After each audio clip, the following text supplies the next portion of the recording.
तो हेलो दोस्तों, रोरा सबके स्वागत बा भोजपुरी गाना 111 पर। आशा करतनी कि रोरा सब अच्छा और स्वस्थ होके। आज हम गावे जातनी कहाँ बड़ी धनिया हमार सॉन्ग। तो कैसा लगी कमेंट में बताएं हम लोग। और अभी तक चैनल के सब्सक्राइब नहीं किए कैले लोग तो प्लीज़ सब्सक्राइब करी लोग, बेल आइकन के दबावल मत भूली लोग। वीडियो अच्छा लगी तो लाइक कमेंट शेयर जरूर करें हम लोग दोस्तों के पास। तो चलिए स्टार्ट करतनी गाना, बनल रही हमरा साथे। गली गली घूमेला हो मन के भंवरवा, मिले नाही इचिको करार। गली गली घूमेला हो मन के भंवरवा, मिले नाही तनिको करार। पूछेला तोहरा से पुरवा बियरिया, कहाँ बड़ी धनिया हमार। पूछेला तोहरा से पुरवा बियरिया, कहाँ बड़ी धनिया हमार। चाहे घर छोटी चाहे छोटी परिवारवा हो, छोटी परिवारवा हो।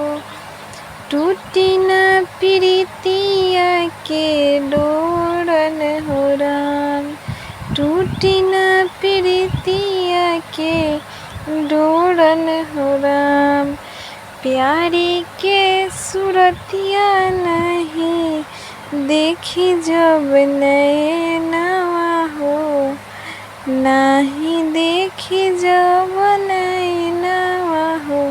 लेहब दुनु नैना आपन फोरन हो राम, लेहब दुनु नैना आपन फोरन हो राम।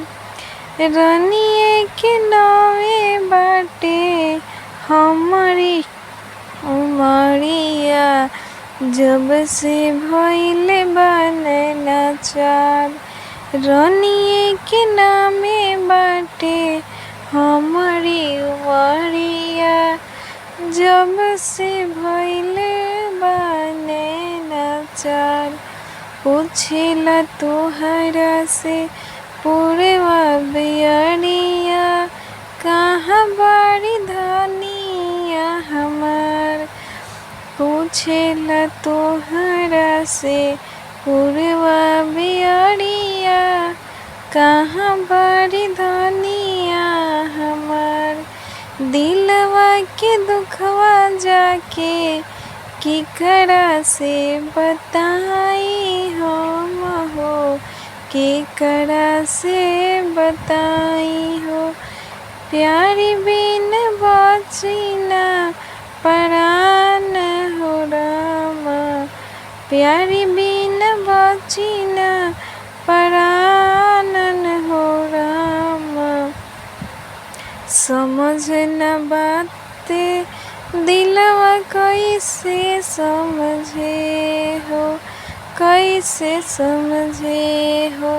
रूपवा से हटत नइखे ध्यान हो राम, रूपवा से हटत नइखे ध्यान हो राम।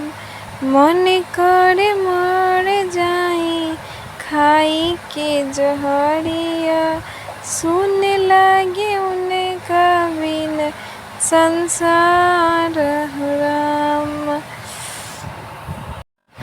मन करे मर जाई खाए के जहरिया, सुन लागे उनका बिन संसार।